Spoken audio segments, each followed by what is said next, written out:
Kitabul Janaiz, kitab jenazah dan jenazah. Insyaallah yang hadir panjang umur semua, sehat walafiat.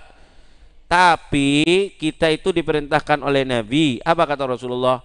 Aktiru min dzikri hadimil lazat. Perbanyaklah kalian mengingat perkara yang menghancurkan kenikmatan. Apa yang menghancurkan kenikmatan? Kematian. Iyalah, karena orang mati itu sudah gak bisa menikmati kenikmatan di dunia. Tak ada orang mati rojek, tak ada. Ya, tidak bisa menikmati kenikmatan dunia sudah. Lima beda orang mati minta rokok, tak ada, cong. Ya, sudah terputus kenikmatan dunia. Kenapa? Karena ya kawan, fa innahu yudzakirukumul akhirah, kata Rasulullah. Karena ingat mati itu mengingatkan kalian akan akhirat. Akan akhirat. Tapi kata ulama, khusus untuk talibul ilim, makruh hukumnya ingat mati. Nah, ini mulianya kalian. Santre cendur engak kapate gelo. Mun santre terus jambi mate. Jambi abe mate. Aduh, berema mate. Burung sing apalagi Alfia. Ngompeng ki Alfia. Apa dengan jana? Mate. Ya, para ulama mengatakan zikrul maut mustahab illa li talibil ilim. Mengingat mati itu dianjurkan kecuali untuk santri. Supaya apa? Supaya semangat belajar. Artinya apa? Santri itu luar biasa. Yang dipelajarinya sesuatu yang istimewa. Sampai dia itu sampai dimakruhkan untuk ingat mati. Kenapa? Supaya dia konsentrasi terhadap apa yang ia cari. Yani ilmu. Allahumma shalli ala Muhammad. Liyuktir dzikral maut. Hendaklah memperbanyak mengingat mati. Mengingat mati.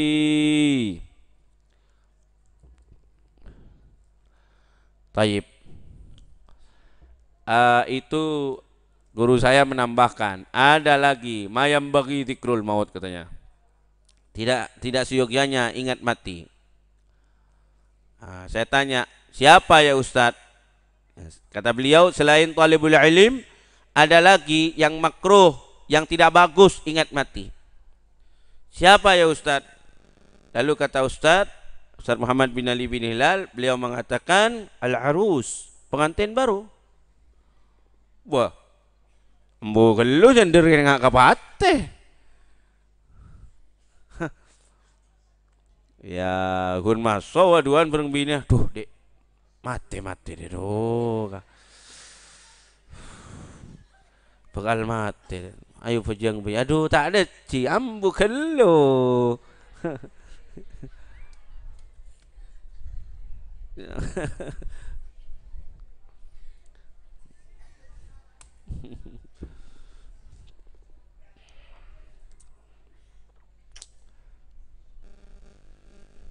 Ya Abdul Ghafur ya, ilal arus. Kalau al arus sebaliknya harus ingat hidup dulu lah.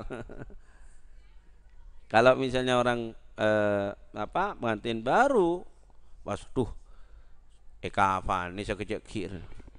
Aduh pandi do ya tak tolos. Jangan ingat-ingat mati dulu. Ya, baru setelah selesai bulan madunya baru silahkan ingat mati.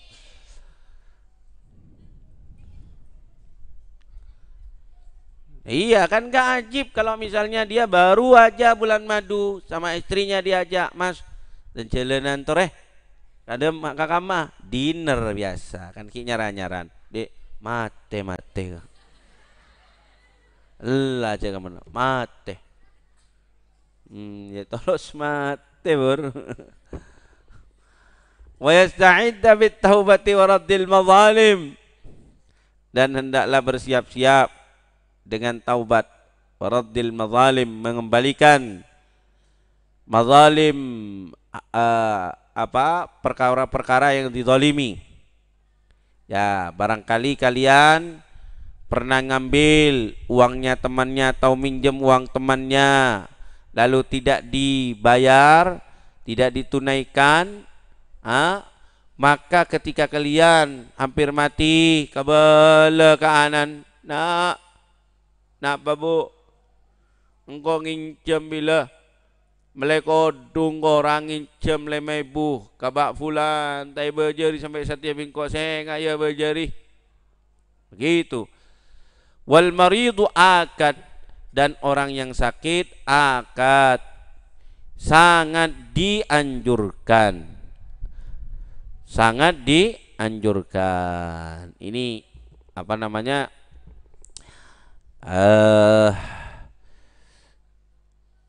kasuistik juga ya saya kira ya, ngelihat-lihat juga ya kawan ya. Kalau misalnya memang sakitnya itu sepertinya sudah sakit yang membawanya dia kepada kematian, maka itu yang perlu ingat mati. Cong, tapi kalau kalian cong sakit, ya kau tuh optimis, sehingga ka mati kalau meleta mati angku. Sakit, ekiba periksa Ustaz Wasil entan tat mati angku yang. Ya, wayud jauh.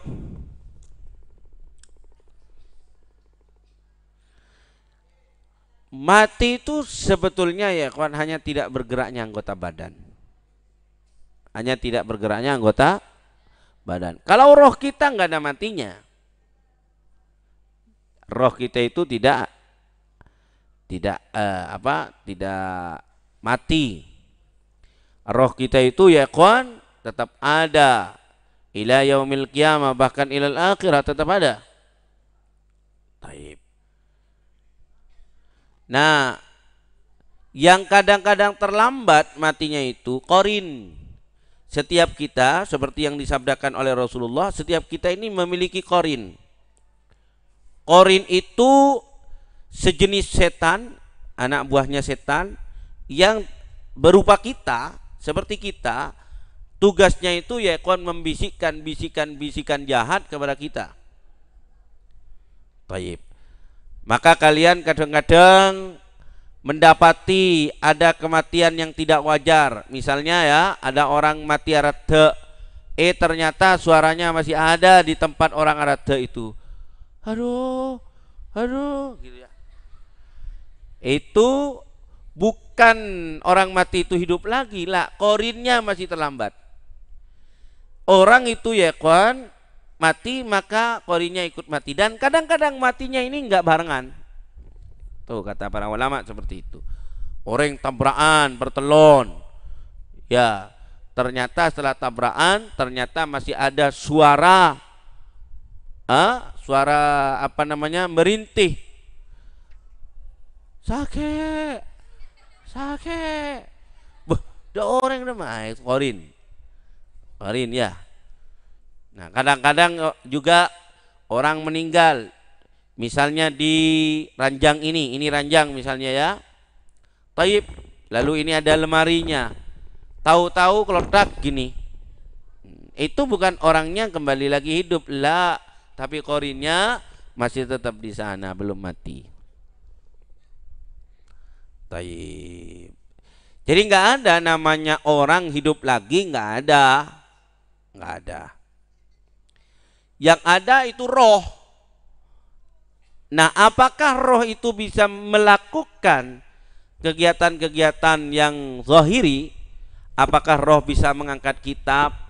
Itu khilaf bainal ulama. Ada yang bilang iya bisa. Ada yang mengatakan bisa. Sehingga misalnya kalian kadang-kadang ya pergi ke kamar mandi, kadang-kadang tiba-tiba pintu kamar mandi itu terbuka sendiri. Gini ya. Jangan-jangan itu rohnya siapa begitu ya, sedang membantu kalian membukakan biar gak repot buka ya. Mantar deki kol dua cukemi ya, antar ke jeding. Ke jeding mas. Begitu nyao baca ke tanah bani ban.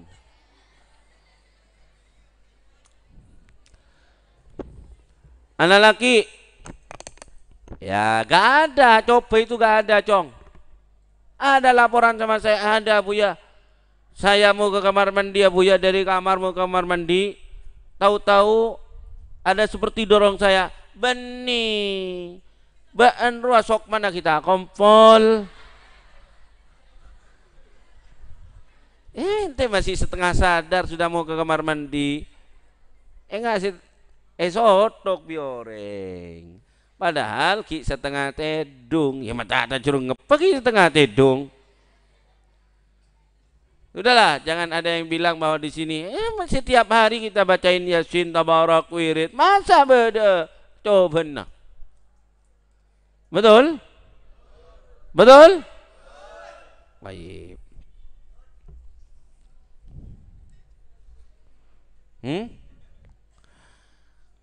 Jadi Ki Ahmad Tirmidzi, Abu Walidi itu ya kan dulu menanam pohon sawu. Sekarang pohon sawunya masih ada itu di depan kamar mandinya kalian yang masyhur Sultana.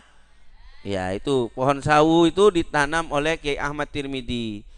Kata jadi Ki Ahmad Tirmidzi, ya sami'a uzuni, saya yang mendengar sendiri. Kata beliau, dina ada banyak Cina, Jong. Ya.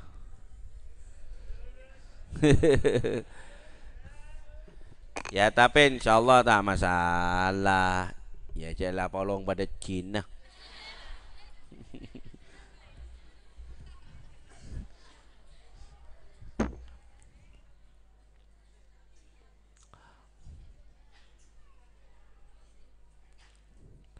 Makanya ya yang lagi udzur tolong jangan sampai kalian itu tidak membaca apapun ya. Perbanyak baca sholawat, takut diganggu oleh siapa? Jin dan setan. Wa yudja'ul muhtadar, dan di yudja tidur miringkan. Al-ittija tidur miring. Al-muhtadar orang yang naza. Al-muhtadar orang yang naza. Lijambihi al-aiman, kepada anggota badannya yang bagian kanan. Jadi kalau di Indonesia maka seperti mayit itu, jadi dimiringkan ke utara lalu wajahnya dihadapkan ke kiblat. Ilal kiblati, ke kiblat ala sahih, menurut qaul sahih. Fa in ta'adzara, kenapa disunahkan seperti itu? Kata para ulama, karena posisi yang seperti itu memudahkan keluarnya roh. Memudahkan keluarnya roh. Di Indonesia ini jarang dilakukan ya. Di Indonesia orang yang muhtadar, orang yang naza tetap ya patut ke atas. Nah, sesungguhnya seharusnya itu dimiringkan, ditidur miringkan, kemudian ke utara begitu, dan wajahnya dihadapkan ke barat, ke kiblat.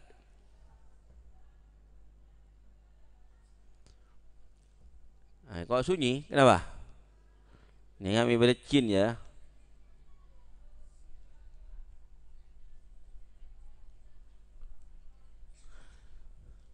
Ada anak perempuan yang takoan?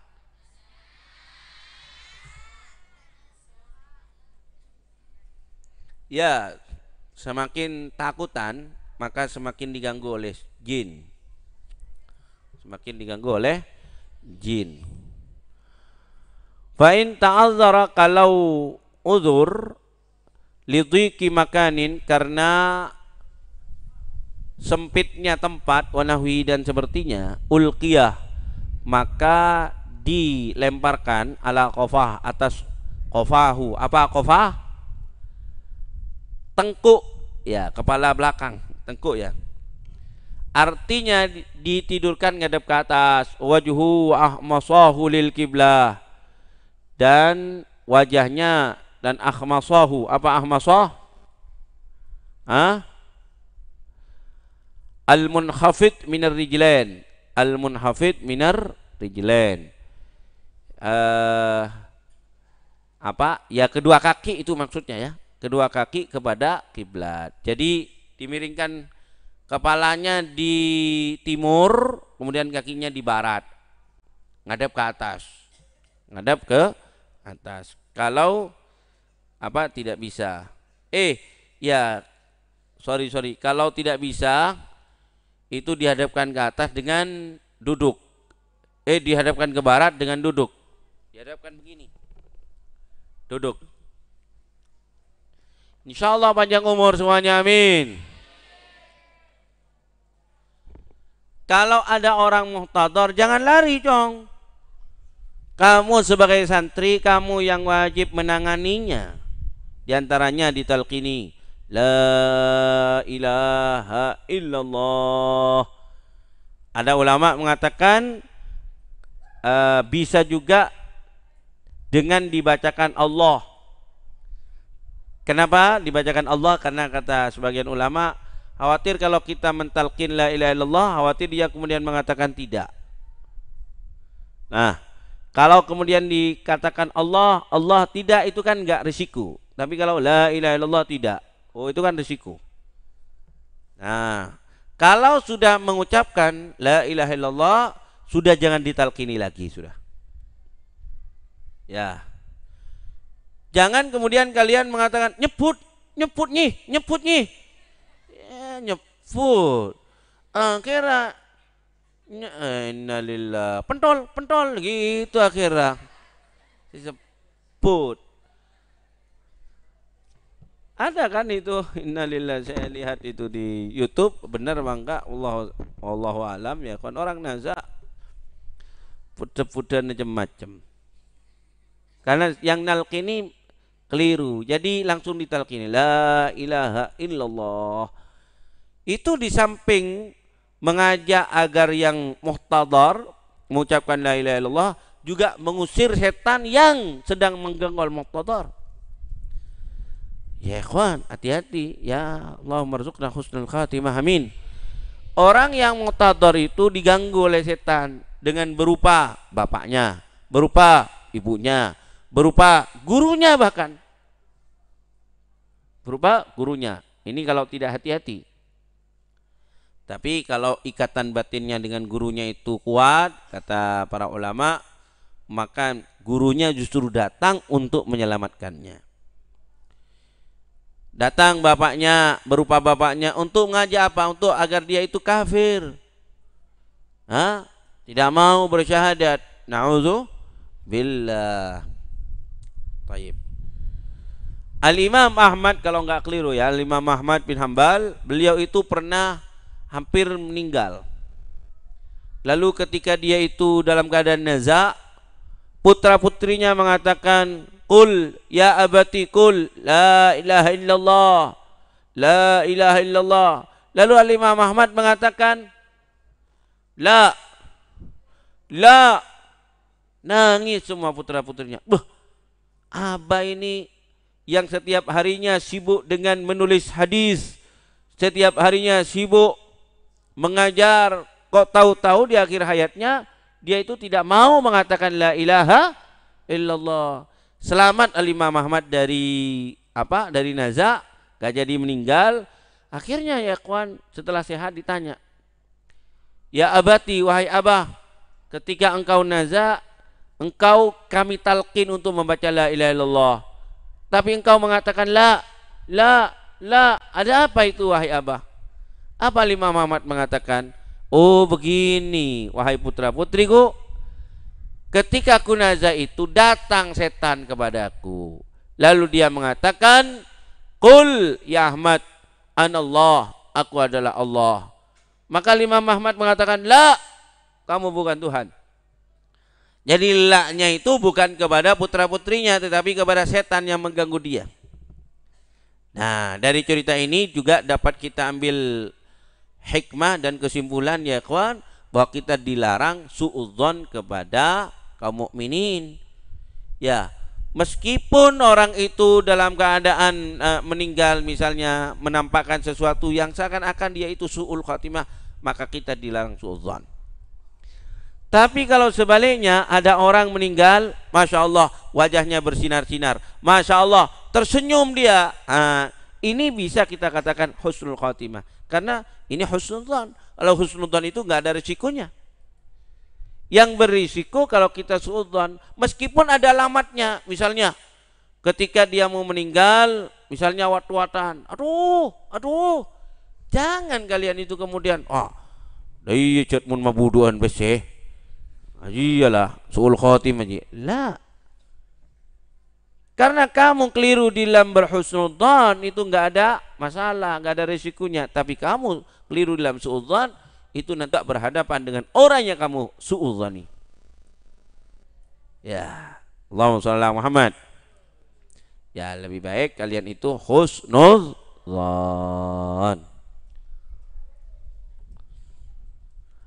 Kadang-kadang kan ada orang gara-gara nazak dia wat-watan, aduh haruwala suul khatimah. La. Ya binti, Rasulullah sallallahu alaihi wasallam itu ketika mau meninggal, beliau itu ya kawan pingsan berkali-kali.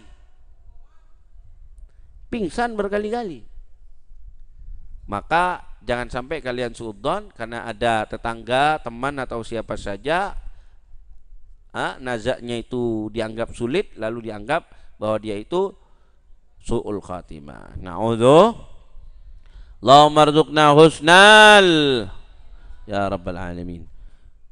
Ulqi ala qabah wa yulaqqanu syahadata, dan ditalqini, didikte atau dituntun asy-syahadah kepada syahadat bila ilhah, tanpa dipaksa ya, tanpa dipaksa.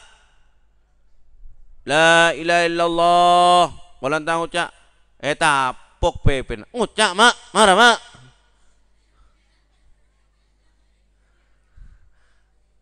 Itu seharusnya enggak mati, akhirnya mati gara-gara tapok beban. Nah, makanya kalau kamu menyaksikan ada anggota keluarga muhtadar, jangan lari. Kamu yang terpelajar, kamu yang tahu ilmunya, kamu yang harus menuntunnya.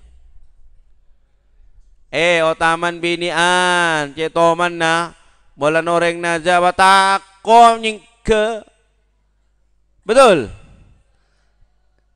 Kamu yang seharusnya mendampingi, mengurusi. Baik. Saya beberapa kali ya, ada beberapa orang nazak di pangkuan saya, diantaranya Jadi Kiai Hasan Basri. Itu nazak ya di pangkuan Mbah Khadijah, dan saya di dekatnya beliau. Dan jadi itu subhanallah sampai meninggalnya beliau mengatakan Al-Fatihah, bismillahirrahmanirrahim, alhamdulillahirabbil alamin, Al-Fatihah, a'udzubillahi minasyaitonir rajim, bismillahirrahmanirrahim, sampai meninggal. Ya. Itu. Ya Allah, Allahumma rzuqna husnul khatimah ya Rabb. Satunya siapa ya? Nazak di pangkuan saya siapa?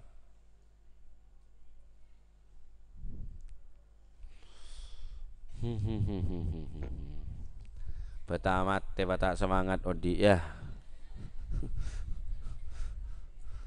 Wa yuqra'u indahu Yasin, dan dibacakan di sisinya Yasin.